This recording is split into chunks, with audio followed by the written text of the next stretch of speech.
Radio कथा रत्न। Radio कथा रत्न पर आज सुनिए कथा सम्राट मुंशी प्रेमचंद की कहानी परीक्षा। कहानी शुरू करने से पहले आपसे अनुरोध है कि हमारे चैनल को सब्सक्राइब कर लें और बेल आइकन पर भी क्लिक जरूर कर लें ताकि हमारी कहानियाँ आप तक पहुँचती रहें। कहानी अच्छी लगे तो इसे लाइक और शेयर भी जरूर करें। कहानी के बारे में आपकी प्रतिक्रिया का हमें इंतजार रहता है, इसलिए कमेंट भी अवश्य करें।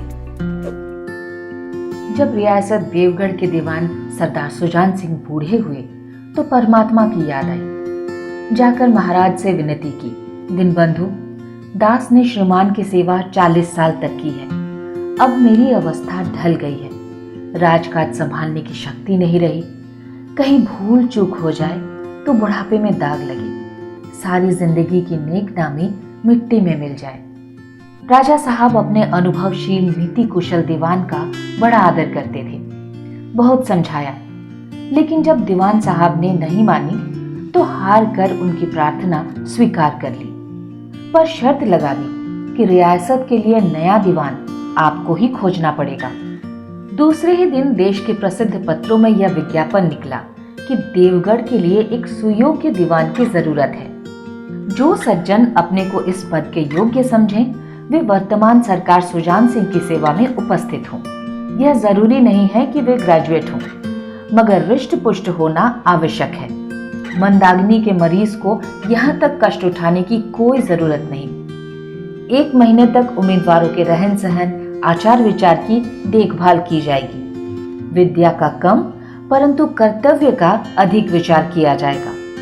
जो महाशय इस परीक्षा में पूरे उतरेंगे वे इस उच्च पद पर सुशोभित होंगे। इस विज्ञापन ने सारे मुल्क में तहलका मचा दिया।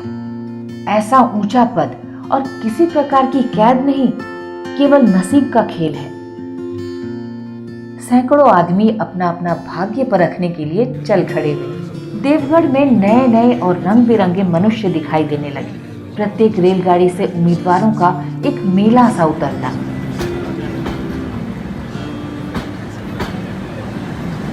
कोई पंजाब से चला आता था, कोई मद्रास से, कोई नए फैशन का प्रेमी, कोई पुरानी सादगी पर मिटा हुआ।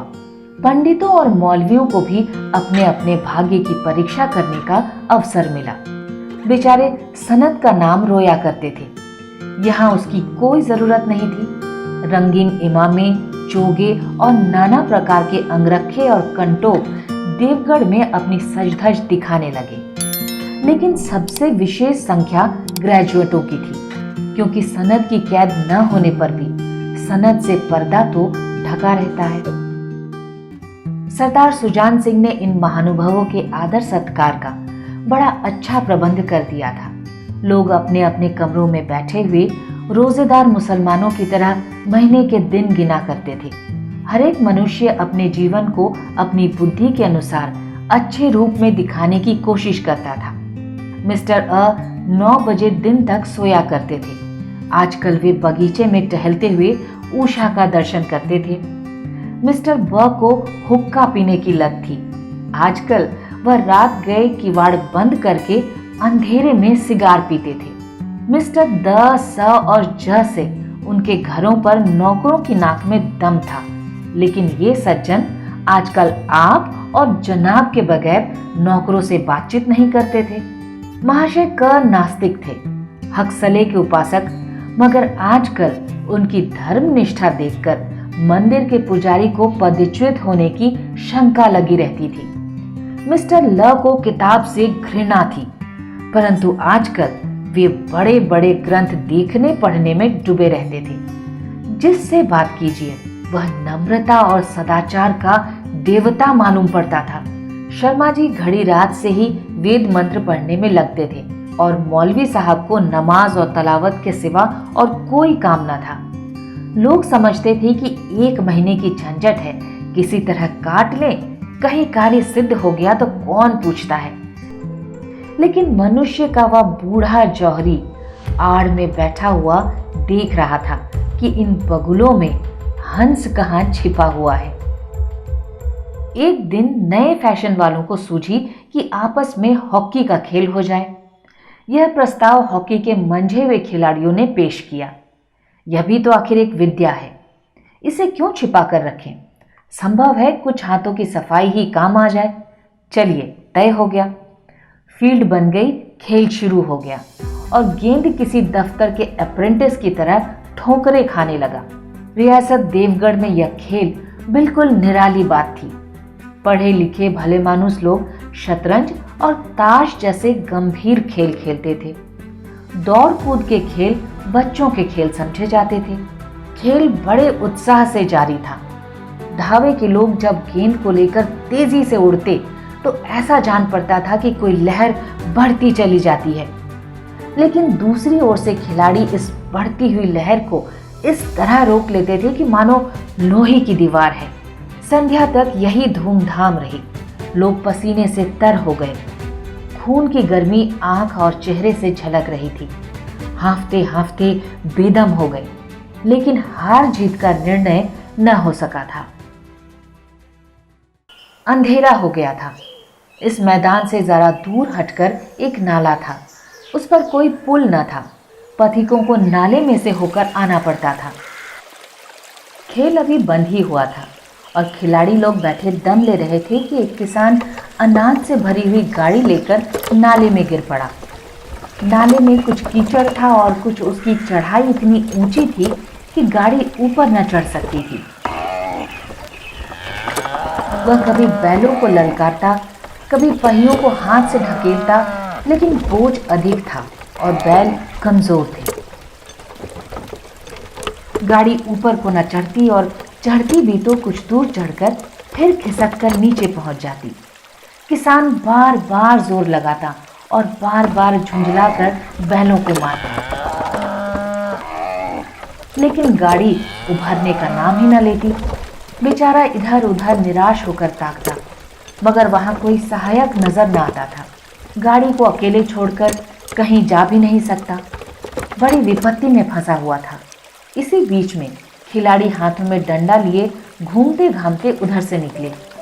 किसान ने उनकी तरफ सहमी हुई आंखों से देखा, परंतु किसी से मदद मांगने का साहस न हुआ। खिलाड़ियों ने भी उसको देखा, मगर बंद आंखों से, जिसमें सहानुभूति न थी। उनमें स्वार्थ था, मद था, मगर उदारता और वात्सल्य का नाम भी न था। लेकिन उस समूह में एक ऐसा आदमी था जिसके हृदय में दया थी और साहस था। आज हॉकी खेलते हुए उसके पैरों में चोट लग गई थी। लंगड़ाता हुआ धीरे धीरे चलता आया था। अकस्मात उसकी नजर गाड़ी पर पड़ी। ठिठक गया। उसे किसान की सूरत देखते ही सब बातें ज्ञात हो गई। उसने डंडा किनारे पर रख दिया। कोट उतारकर किसान के पास जाकर बोला, मैं तुम्हारी गाड़ी निकाल दूं? किसान ने देखा एक गठे हुए बदन का लंबा आदमी सामने खड़ा है। झुककर बोला, हुजूर, मैं आपसे कैसे कहूँ? युवक ने कहा, मालूम होता है तुम यहाँ बड़ी देर से फंसे हो। अच्छा, तुम गाड़ी पर जाकर बैलों को साधो, मैं पहियों को ढकेलता हूँ, अभी गाड़ी ऊपर चढ़ जाती है। किसान गाड़ी पर बैठा। युवक ने पहिए को जोर लगाकर उकसाया। कीचड़ बहुत ज्यादा था। वह घुटने तक जमीन में गड़ गया, लेकिन हिम्मत न हारी। उसने फिर जोर लगाया। उधर किसान ने बैलों को ललकारा। बैलों को सहारा मिला, हिम्मत बन गई। उन्होंने कंधे झुकाकर एक बार जोर किया तो गाड़ी नाले के ऊपर थी। किसान युवक के सामने हाथ जोड़कर खड़ा हो गया। बोला, महाराज, आपने आज मुझे उबार लिया, नहीं तो सारी रात मुझे यहाँ बैठना पड़ जाता। युवक ने हंसकर कहा, अब मुझे कुछ इनाम देते हो? किसान ने गंभीर भाव से कहा, नारायण चाहेंगे तो दीवानी आपको ही मिलेगी। युवक ने किसान की तरफ गौर से देखा। उसके मन में एक संदेह हुआ, कहीं ये सुजान सिंह तो नहीं? आवाज मिलती है, चेहरा मोहरा भी वही। किसान ने भी उसकी ओर तीव्र दृष्टि से देखा। शायद उसके दिल के संदेह को भांप गया था। मुस्कुराकर बोला, गहरे पानी में बैठने से ही मोती मिलता है। निदान महीना पूरा हुआ। चुनाव का दिन आ पहुंचा। उम्मीदवार लोग प्रातःकाल से ही अपनी किस्मतों का फैसला सुनने के लिए उत्सुक थे। दिन काटना पहाड़ सा हो गया। प्रत्येक के चेहरे पर आशा और निराशा के रंग आते जाते थे। नहीं मालूम आज किसके नसीब जागेंगे, न जाने किस पर लक्ष्मी की कृपा दृष्टि होगी। संध्या समय राजा साहब का दरबार सजाया गया। शहर के रईस और धनाढ्य लोग, राज्य के कर्मचारी और दरबारी तथा दीवानी के उम्मीदवारों का समूह सब रंग बिरंगी सज-धज बनाए दरबार में आ विराजे। उम्मीदवारों के कलेजे धड़क रहे थे। जब सरदार सुजान सिंह ने खड़े होकर कहा, मेरे दीवाने के उम्मीदवार महाशयों, मैंने आप लोगों को जो कष्ट दिया है उसके लिए मुझे क्षमा कीजिए। इस पद के लिए ऐसे पुरुष की आवश्यकता थी जिसके हृदय में दया हो और साथ साथ आत्मबल हो।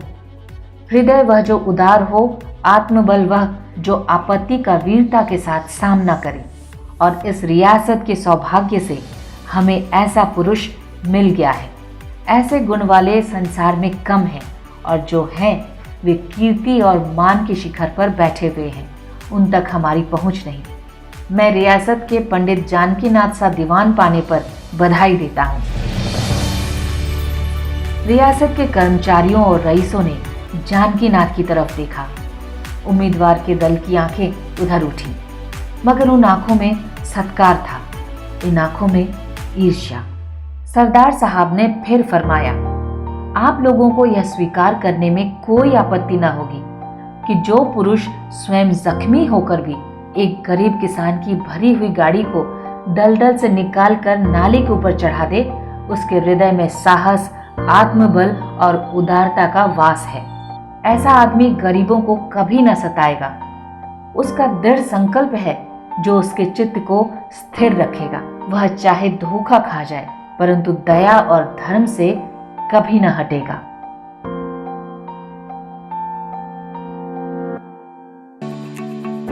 ये कहानी आपको कैसी लगी? अपने मन की बात आप हमें कमेंट बॉक्स में जरूर बयान करें। पूरी कहानी सुनने के लिए आपका बहुत बहुत शुक्रिया।